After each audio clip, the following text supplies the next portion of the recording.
it all behind you. I said, take down everything that stands in your way. Don't stop believing it'll work out again, my friend.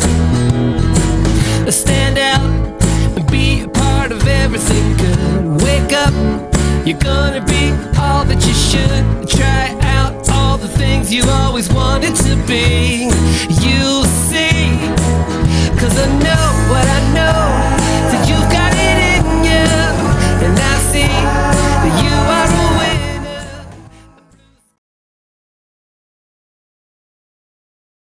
The 15 questions an atheist can't answer. I know I tend to talk a lot during these kind of videos, and his 14-minute video could easily become an hour long. Oh, shut up, I'm not done talking yet.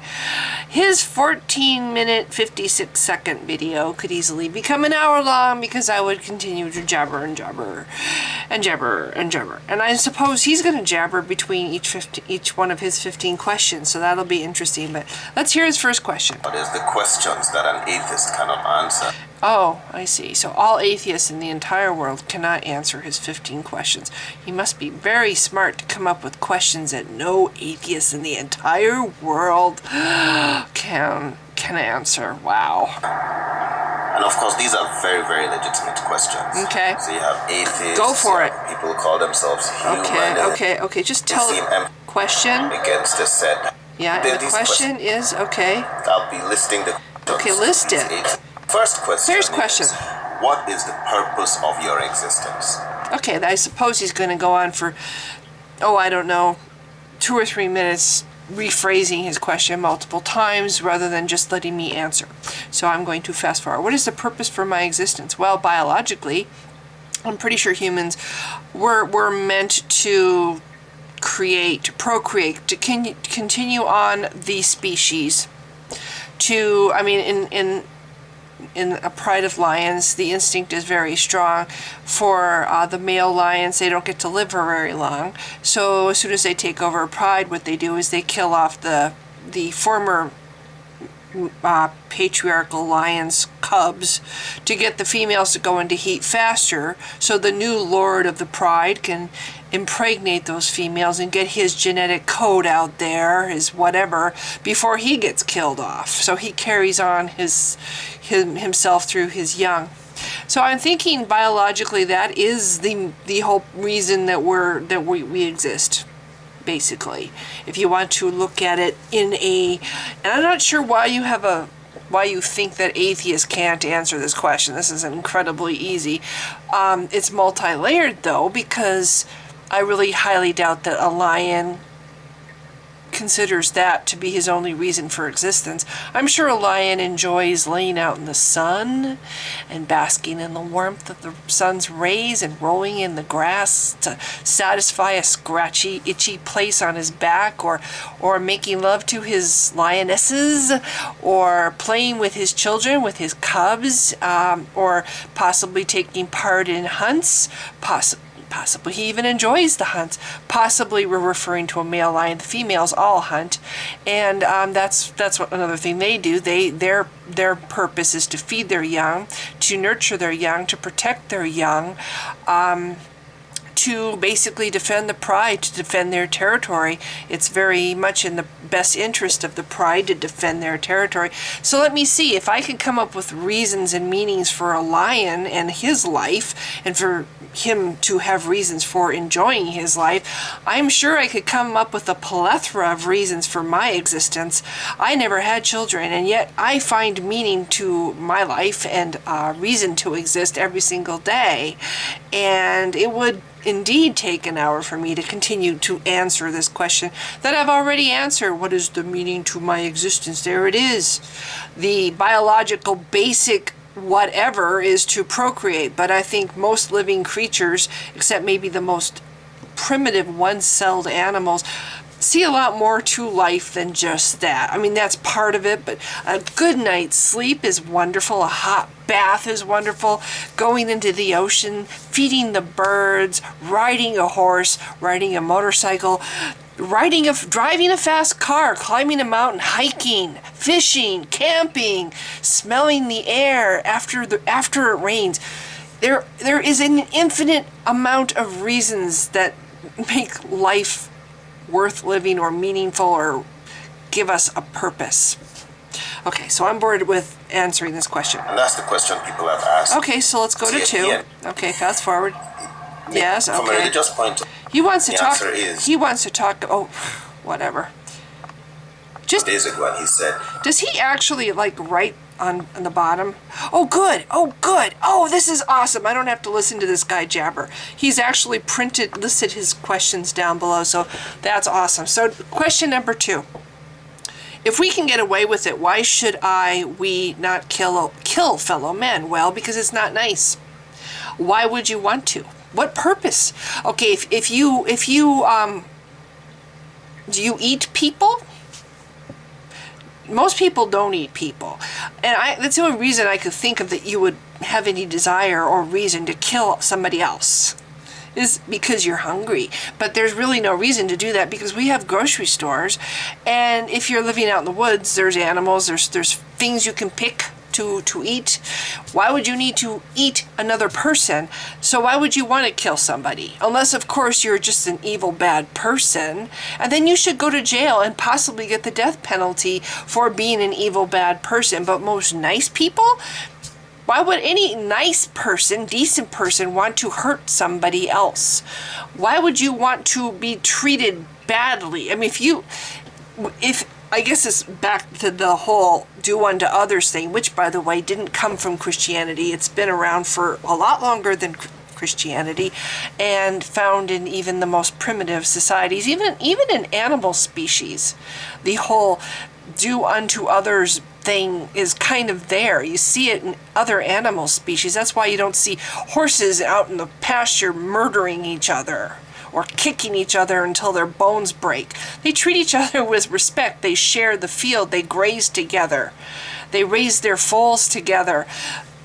It's just people maybe with twisted minds or mental illness or no conscience whatsoever, psychopaths, sociopaths, maybe they see no reason not to kill. Well, they should either be in mental hospitals or in prisons where they can't hurt other people. Why would you, if we can get away with it, why would I question anybody who would ask this question even. Why would you ask such a question unless you secretly wish you could kill people? Question number 3, why should man conserve the environment? Well, because it's the only planet we have. That's why. What's interesting that he would even ask this question, because when I was a Christian, I ran into the attitude a lot from other Christians. Well, who cares if we litter? Who cares what we do to the planet? Who cares if we pollute the air? Because God's going to come back really soon and he's going to destroy the earth. And he's going to create a new earth for humans to live on for 1,000 years. And then after 1,000 years, he's going to come down and throw Satan and his demons and all the evil people into the lake of fire. And we're going to go to heaven. So the attitude that I found among Christians was, who cares what we do to the planet? As an atheist, I have a great deal more appreciation for the world and for nature, and I feel more connected to it and one with it. And I understand how small I am and how much of a privilege it is to just look up and see the universe as a witness to the immensity and the grandeur. Some little tiny mind that's able to grasp just how amazing it is that I even exist at all and that I'm a part of this amazing thing for just a flicker of an instant. So yes, I look at the earth as a beautiful thing that needs to be preserved and respected, and I also think that other life on this planet deserves to exist here just as much as humans do, and I think other life on this planet deserves to flourish and have their wild existence, not stuck in some cage in a zoo, but actually able to live naturally as they were meant to live, rather than in a park, which is pretty much where most wild animals are now. There really is very little wild nature out there anymore. So yeah, I think they deserve to live, and I think that protecting the planet for their sake and for the sake of our children and for the sake of our children getting to know what a tree is and what beauty is and what clean air is and clean water is in the future is another reason why I think the planet should be protected. Why wouldn't an atheist care about the planet? This is our only home. We can't exactly bail when it gets bad. We're stuck here breathing the crappy air and drinking the poisonous water. So yeah, it's in our best interest. It's in the interest of our children. It's in the interest of other life on this planet that we show some responsibility. Again, not sure why this is a question that atheists can't answer. Seems pretty easy to me. Okay, 4. What is the singularity from which the galaxies formed? I'm not sure if science has discovered that yet. Honestly, that might be a I don't know, and neither does science, and humans haven't discovered everything there is to know yet. But one day we will know more, I'm sure, and maybe one day that's a question we can answer. Not sure why you would ask atheists a question that would be better asked to scientists. As far as I know, atheists are not scientists. They are not one and the same, scientist, atheist. Scientists are over here, atheists are over here. What is an atheist? An atheist is just like you, just the same as you, an ordinary person who goes to work, maybe has kids, drives a car, probably not a very nice car. You know, most of us don't have super nice cars. Maybe has a pet, maybe has a white picket fence. Just like you, has hopes, dreams, ambitions, just like you. Would like to maybe succeed at something and maybe make a difference in the world before they die, just like you.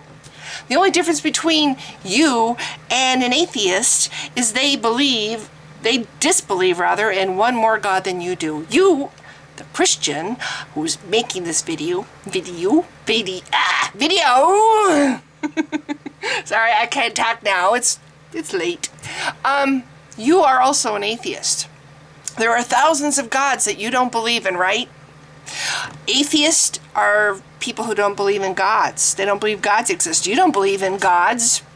You think 99.9% of the gods that ever existed, that mankind has ever dreamed up, aren't real. You don't believe in them. That makes you an atheist. Oh, but you do believe in one. Okay, so you believe in one more God than atheists do. Or you disbelieve in one less God than atheists do. That's the only difference between you and an atheist. So are you a scientist? Since you're, you know, if you can ask this question, I'm assuming you're a scientist. So if you are a scientist, you should know better than to ask somebody who most likely isn't a scientist. You should go ask a scientist. They might be able to answer your question. But as a nice, normal person who drives a bus for a living and writes fantasy fiction, I don't know. And I don't have a problem saying I don't know, and I'm not going to fill in the blanks with some, oh, God did it, just so I can feel like I know something that I don't know.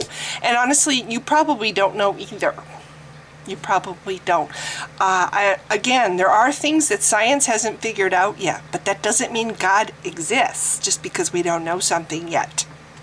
When I was younger, we used to think, we as in, the common belief was, and I believe science used to believe, dinosaurs were cold-blooded, they were slow, they had leathery skin, and they dragged their tails on the ground. Now we know better. We have learned, in the 50-some years that I have lived, we have learned more information. We have put together more facts and discoveries about dinosaurs. We now know that they were likely very fast on their feet. They had hollow bones. They were light. They lifted their tails, and very likely they didn't have leathery skin. They might have had feathers. 50 years from now, when I'm dead, who knows what else we're going to know about dinosaurs. Maybe by then, the scientists, if they don't already know, will be able to answer your question that you should be asking a scientist rather than an atheist who's just an ordinary Joe, just like you, who just happens to disbelieve in one more God than you disbelieve in. That's it. Okay, question number 5. How did the dense singularity at the beginning of the Big Bang come into existence? Again, you're asking atheist questions. You should be asking scientists. You really I don't understand. I see this happen all the time where Christians go to atheists and ask them questions about science. Really? You really think that an atheist knows about science? Some do, yes. It seems very, very likely that any intelligent person who studies things like science is likely not going to believe in an imaginal, I'm making up words. Yes, an imaginal being in the sky. I really doubt that, well, I'm sure a lot of scientists don't believe in imaginary, see, I can actually say the word if I try, being in the sky. It doesn't surprise me. But just because some atheists are scientists doesn't mean most of them are. In fact, most of them are not. So again, why are you asking atheists about science? And why do you seem to think that if the answer is, I don't know, that means God exists? Oh, well, gee, can't figure it out. I guess God did it. You know, what I want to know is, why do Christians have this weird idea that something came from nothing? I have a real hard time understanding where they get that. They think that there was absolutely nothing. And then, and while there was absolutely nothing, there was this being just floating around all by himself in the black vapor of space. It's not even space, really. It's just nothing. It's because space is actually something. Even the dark stuff between the stars they've shown now, that is actually something. So, according to Christianity, before the heavens and the earth were separated, whatever, that didn't happen yet. That did not exist yet. There was just nothing. A vacuum. With God floating around. All by himself, doing nothing for millennia. Who knows what he was doing? Finger knitting. Yeah. Just doing nothing at all because he just, I don't know. Maybe he just likes to float around. And that's what Christians think, that he was just in this vapor of nothingness, floating around.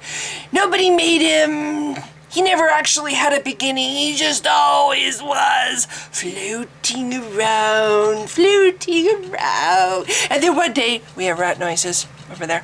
And then one day, after millennias, many millennias, a zillion millennias come and go, he gets bored and goes, I think I'm gonna create something. Okay, Christians, what did he create all that stuff from? What did he do? Where did he get the raw materials to create stuff with? If he's in a void with nothingness, nothing exists except for him. Where did he get the raw materials to make stuff from nothing? Christianity believes this, and I don't understand.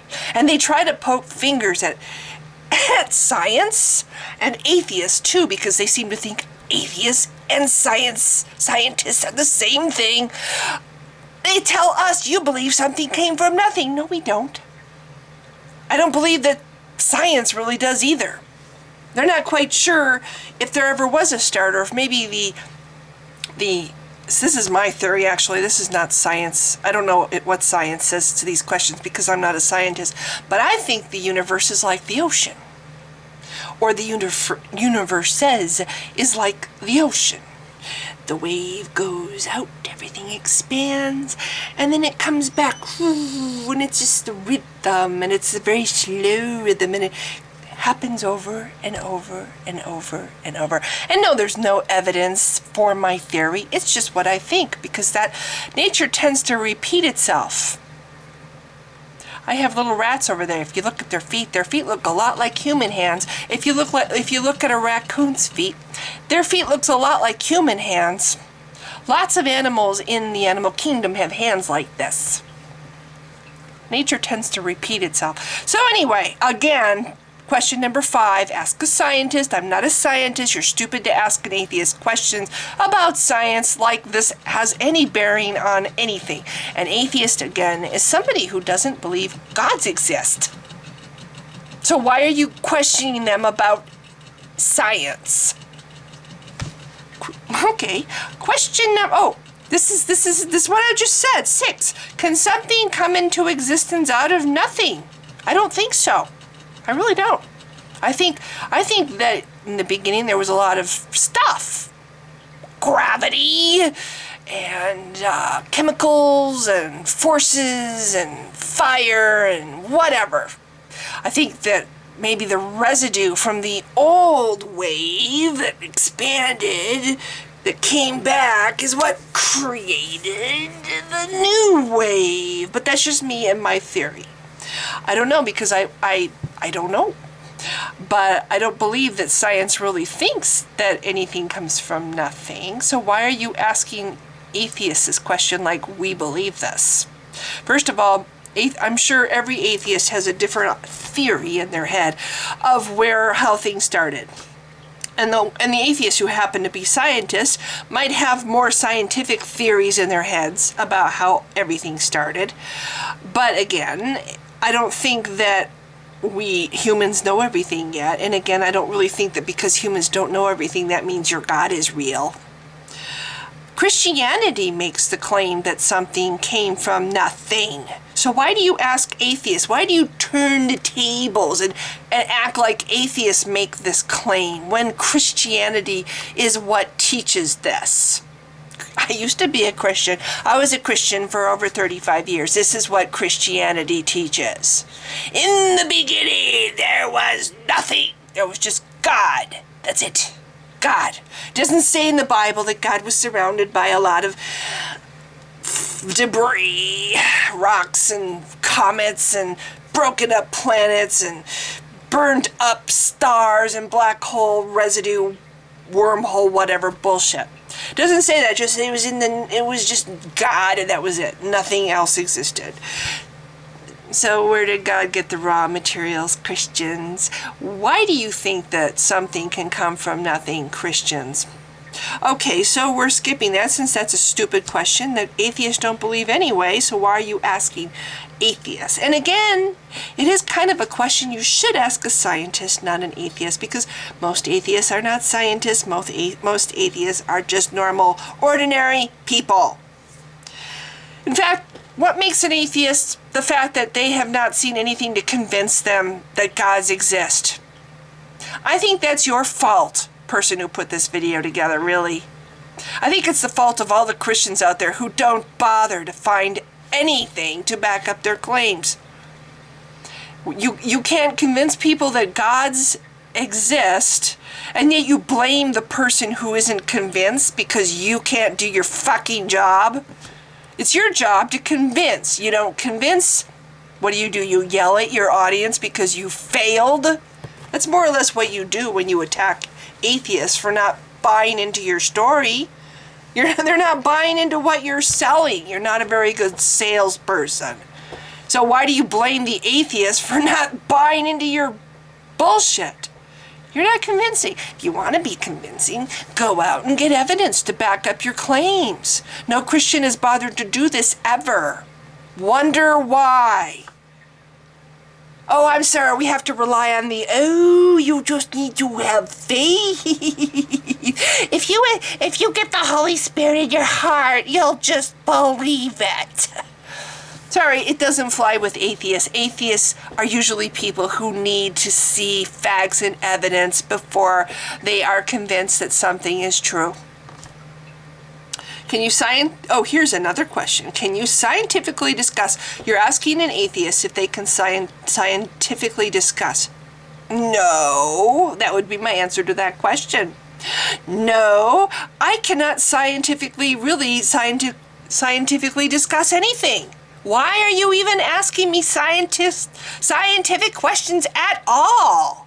Why are you putting questions to an atheist about science? Why do you think atheism and science have anything to do with each other at all? So he's got this huge question. Can you scientifically discuss, oh God, parthenogenesis? Big long scientific word that I'm not going to fucking bother to pronounce because I'm not a scientist.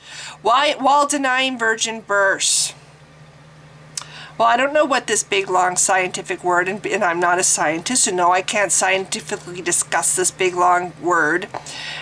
But I don't think virgin births are real. And I do think that if it did actually happen, that your God impregnated a virgin without her consent, he's a fucking rapist. But then again, so is Christianity, basically a patriarchal cult that worships a God that basically raped a young girl to create himself in the flesh. Wow, what a great God you have. But then this is the same God that in the Old Testament commands, what, 3,200 young girls become sex slaves to the Israelite soldiers after they just saw their families slaughtered. Nice God you have there. Okay, so no, I can't. I'm sorry. I cannot scientifically discuss any scientific thing with you because I'm not a scientist. Funny that you would ask all these questions about science to an atheist. I'm still waiting for, so far, the only questions, there's only three questions that he has asked me that an atheist would be equipped to answer. You're right. Most of these questions an atheist can't answer because most atheists aren't scientists. What does this prove exactly, that atheists aren't scientists? Most Christians probably wouldn't know what the fuck you're talking about either. Do you not agree that evolutionary principles, oh again, we're talking about evolution, we're talking about science to an atheist who is just a normal guy or woman who doesn't believe gods exist? Do you not agree that evolutionary principles prove religion? No, I don't think that evolution proves religion. I think religion is a superstitious belief that very primitive people came up to try to explain things they could not understand. And now that we have science, we really don't need the bullshit. We have more answers now instead of being afraid of, ooh, the mountain god might get angry if we don't sacrifice the sheep. We know better now. We've moved on. And it's really hard for me to believe that grown adults still do this. It's like, what is the difference between feeling you're counting beads? I gotta count so many beads and because I was a very bad little Catholic, or dancing naked around a fire and shaking those beads at the sun. Rain. We want some rain. Oh yes. What's the difference? It's all stupid. It's all superstitious primitive bullshit. Okay, oh, here we go. Oh, this is great. Why do you sleep? Because I am a physical creature that is not immortal. I'm mortal, and so I get tired, and my body gets tired, and then I need to sleep to rest and restore my whatever. Basically, my body needs to restore and heal itself. It takes a good night's sleep to heal itself from the rigors of the day and wake up and start all over again and have all that nice energy. Why do you yawn? Well, I'm pretty sure that's because, actually, I don't know if there's an actual physical reason for it. I tend to yawn when I'm tired or when I'm not feeling like I'm not getting enough air. I yawn. It's like my body needs more oxygen, so I yawn. Or if I see somebody else yawn, they're very contagious. I'll yawn. So that's why I yawn. Evolution. Oh, we're back to the evolution question again. Ooh, we're talking about science again. Why are both sides identical, both the same color? I'm sure that has something to do with genetics, but again, I'm not a scientist. I'm an atheist, and why do you think that an atheist would answer questions or would be able to answer these questions? This is kind of a no duh, you stupid fucker. No shit. You could also call this video 10 or 15 questions that a Christian can't answer, or 15 questions that your average bus driver can't answer, or 15 questions that Donald Trump certainly couldn't answer, or 15 questions that your 5th grade teacher couldn't answer, or 15 questions that the librarian couldn't answer, or 15 questions that, I don't know, the executive down the hall most likely can't answer. You could put any name in that instead of atheist. So, okay, now here we go. How does a cock hatch? What? How does a cock hatched in seclusion recognize and warn of the approach of a hawk and not a dove? Well, you know what I think? I think they have a lot of wisdom. I think animals have more wisdom than we give them credit for. I think they have instincts. I've seen a lot of animals when they go out onto the street, wild animals run across the street. They don't walk casually. Well, they might if they're stupid. But most animals, I've seen rats do it. Driving my bus, rats will zoom across the street. Rabbits, mice, raccoons, coyote. Most animals will run across the street because they know, whether their parents taught them, because I do think the parents teach their children in other animal species. Oh, come on, kids, we gotta hustle. Every time you see this flat part of this flat stone on the ground, you gotta run across it really fast or you'll get squished. I think animal parents teach their children, or they might have instinctive knowledge. Humans have lost a lot of that because we're dumbed down, we're numbed out by the society, the artificial society, world, whatever environment that we've created for ourselves. We've lost a lot of that, but animals have not. So that's why I think whatever this stupid scientific question you're asking about a cock, whatever, I think a bird knows. I think if I was a little bird in a nest, then I was stupid because I was born in seclusion, so I'm really stupid. And I don't even know what bird would be born in seclusion. Usually, there's usually one or two hatchmates with them. Usually one of the birds stays in the nest while the other goes out and hunts. We have an osprey nest across the street. That's what they do. But if I was a little bird and I saw a dove fly over, I'd be like, wow, look at that. That's pretty cool. It's a bird. Yeah. And then I saw a hawk fly over, and I saw the beak, you know, it's shaped like this, and I saw the claws with the talons that are like super long and very sharp. And I would be kind of like, oh my God, I think it's kind of obvious.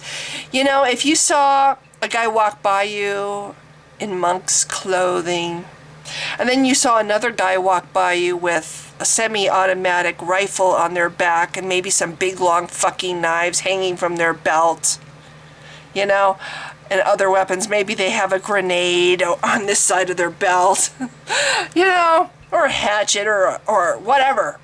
You saw a bunch of weapons. A guy walked by with a bunch of weapons. He's got big muscles. Would you be a little more nervous about him than the monk? I think it's kind of the same for the bird in the nest.